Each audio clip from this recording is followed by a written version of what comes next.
నమస్తే అండి. అందరూ బాగున్నారా? మన రామాయణ కథా ప్రవాహంలో మరో అద్భుతమైన ఉత్కంఠభరితమైన ఘట్టానికి చేరుకున్నాం. కిందటి ఎపిసోడ్లో హనుమంతుడు తన అపారమైన ధైర్య సాహసాలతో సముద్రాన్ని దాటి సీతమ్మ జాడను కనుగొనడమే కాకుండా తన శక్తిని రాక్షసులకు రుచి చూపించి లంకా దహనం చేసి ఆమె చూడామణిని శ్రీరాముడికి ఎలా అందించాడో చూశాం కదా. ఆ శుభవార్త వినగానే శ్రీరాముడి మనసులో ఆనందం వెల్లివిరిసింది. ఇక లంకపై దండయాత్రకు సిద్ధమవడమే తరువాయి. కాని సైన్యం ముందున్నది అపారమైన మహాసముద్రం. మరి లక్షలాది వానరులతో కూడిన ఆ మహాసైన్యం ఆ సాగరాన్ని ఎలా దాటగలిగింది?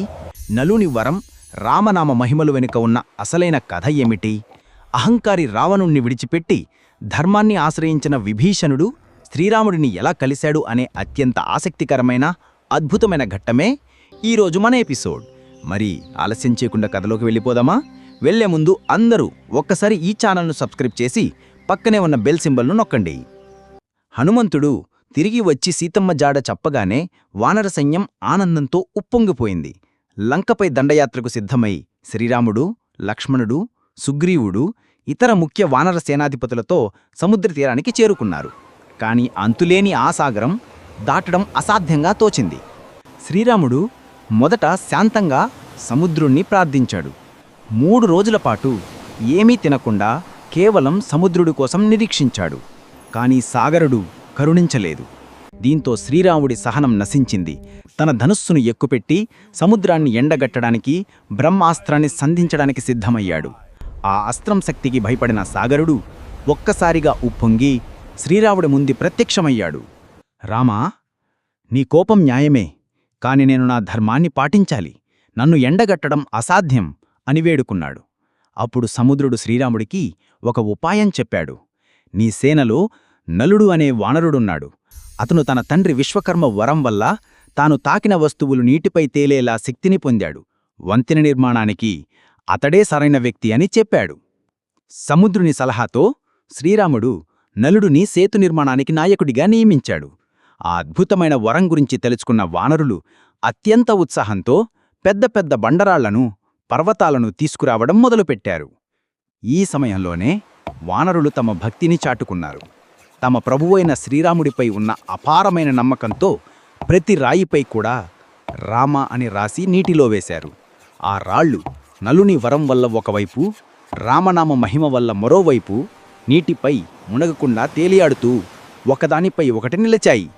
ఇలా 5 రోజుల్లోనే 100 యోజనాల పొడవైన అద్భుతమైన వంతెన సిద్ధమైంది. ఇదే మనమిప్పుడు రామసేతు అని పిలుచుకునే వంతెన. ఈ నిర్మాణం వెనక కేవలం వానరులే కాదు, ఒక చిన్న ఉడత కూడా తన వీపుపై ఇసుక రేణువులను మోసుకువచ్చి సహాయం చేసిందంటే భక్తి ఏ స్థాయిలో ఉందో అర్థం చేసుకోవచ్చు. ఇంతలో లంకలో ఒక పెద్ద సంఘర్షణ జరిగింది.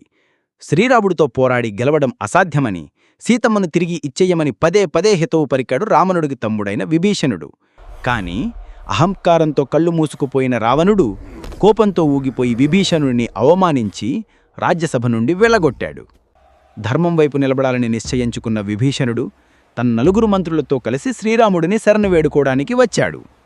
విభీషణుడి రాకను చూసి వానర సైన్యంలో కొందరు అతడిని నమ్మడానికి వెనుకాడారు. కాని శ్రీరాముడు శరణు వేడిన వారిని రక్షించడం రాజధర్మం, విభీషణుడు అధర్మాన్ని విడిచిపెట్టి ధర్మం వైపు వచ్చాడు అని చెప్పి ఆయనని ప్రేమగా ఆహ్వానించారు. ఆ క్షణంలోనే శ్రీరాముడు సముద్రపు నీటితో విభీషణుడికి పట్టాభిషేకం చేసి రావణుడు సంహరించబడిన తర్వాత లంకాధిపత్యం నీకే చెందుతుంది అని వాగ్దానం చేశాడు. చూశారు కదా, నలుని వరం, వానరుల భక్తి, రామనామ మహిమతో సముద్రంపై వంతెన నిర్మాణం పూర్తయింది. విభీషణుని శరణాగతితో శ్రీరాముడికి లంక అంతరంగిక విషయాలు కూడా తెలిశాయి. మరి శ్రీరాముడు ఆ మహాసేనతో లంకలోకి ప్రవేశించాక ఎలాంటి యుద్ధం జరిగింది? ఆ యుద్ధంలో రావణుడు మరియు అతని కొడుకు ఇంద్రజిత్తు ఎలా సంహరించబడ్డారు అనే ఉత్కంఠభరితమైన విషయాలను మనం తర్వాతి ఎపిసోడ్లో చూద్దాం. ఈ కథ మీకు నచ్చినట్లయితే తప్పకుండా లైక్ చేసి షేర్ చేయండి మరియు ఛానల్ను సబ్స్క్రైబ్ చేసుకోండి. మళ్ళీ కలుద్దాం. నమస్కారం. జై శ్రీరామ్.